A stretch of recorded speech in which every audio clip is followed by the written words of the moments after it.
കേരളത്തിന് ഇന്ന് അഭിമാന ദിവസമാണ്. രാജ്യത്ത് ആദ്യമായി ഒരു സർക്കാർ ജനറൽ ആശുപത്രിയിൽ ഹൃദയം മാറ്റിവെക്കൽ ശസ്ത്രക്രിയ. ഹൃദയം മിടിക്കാൻ പോകുന്നത് അതിർത്തി കടന്നെത്തിയ അതിഥിയിൽ. രാജ്യാതിർത്തികൾ ഭേദിച്ചുള്ള കേരളത്തിന്റെ കരുതലാണ്. ഇതിനു മുൻപ് പലതവണ എയർ ആംബുലൻസുകൾ ഹൃദയവുമായി കൊച്ചിയിലേക്ക് എത്തിയിട്ടുണ്ട്. പക്ഷെ അവയെല്ലാം പോയത് സ്വകാര്യ ആശുപത്രിയിലേക്കായിരുന്നു. ഇന്നത്തെ ലക്ഷ്യം അത് എറണാകുളം ജനറൽ ആശുപത്രി.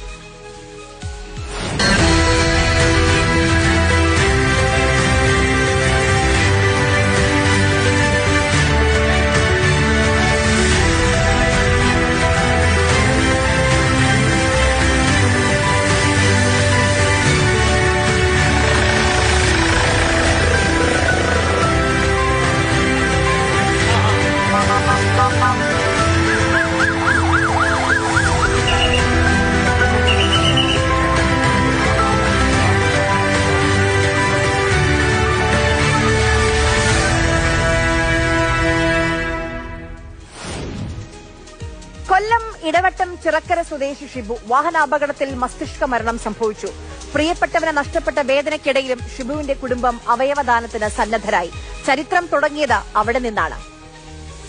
അതിന്റെ മുമ്പേ നടന്നുപോയ രണ്ടുപേരും മരിച്ചു വീണിട്ടുണ്ട്. അതിന്റെ അമ്മയും സഹോദരനും മരിച്ചു വീണിട്ടുണ്ട്. പിന്നെ ആ കുട്ടിയുടെ ജീവിതം മരണത്തെ മുന്നിൽ കണ്ടുകൊണ്ടാണ് ജീവിക്കുന്നത്. കാരണം ഇതെല്ലാം വേറെ ഓപ്ഷൻ ഇല്ല. സഹോദരി മരിച്ചിട്ട് 24ാമത്തെ വയസ്സിലാണ് സഹോദരി മരിക്കുന്നത്. അപ്പൊ ഇനി 2-3 വർഷം കൂടെ ആയുസുള്ളൂ എന്നാണ് അതിന്റെ ആ ഭീതിയിലാണ് ആ കുട്ടി എത്രയും നാളും ജീവിച്ചുകൊണ്ടിരുന്നത്.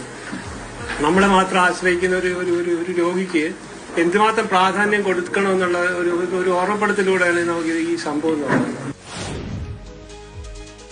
നേപ്പാൾ സ്വദേശിനിയായ ദുർഗ കാമിയിലാണ് ഇനി ഷിബുവിന്റെ ഹൃദയം മിടിക്കുക. ഹൈപ്പർട്രോഫിക് കാർഡിയോ മയോപ്പതി എന്ന ഗുരുതര രോഗത്തിന് ചികിത്സ തേടിയാണ് ദുർഗ കേരളത്തിലേക്ക് എത്തിയത്. വലിയ ചികിത്സാ ചെലവ് താങ്ങാൻ പറ്റാത്തതുകൊണ്ട് ജനറൽ ആശുപത്രിയിലെത്തി. വിദേശ വനിതയാണല്ലോ. അവയവദാനത്തിനുള്ള മുൻഗണനാ പട്ടികയിൽ ഉൾപ്പെടുന്നതിൽ തടസ്സങ്ങളുണ്ടായിരുന്നു. ഹൈക്കോടതിയിൽ പോയി ഇളവ് നേടി.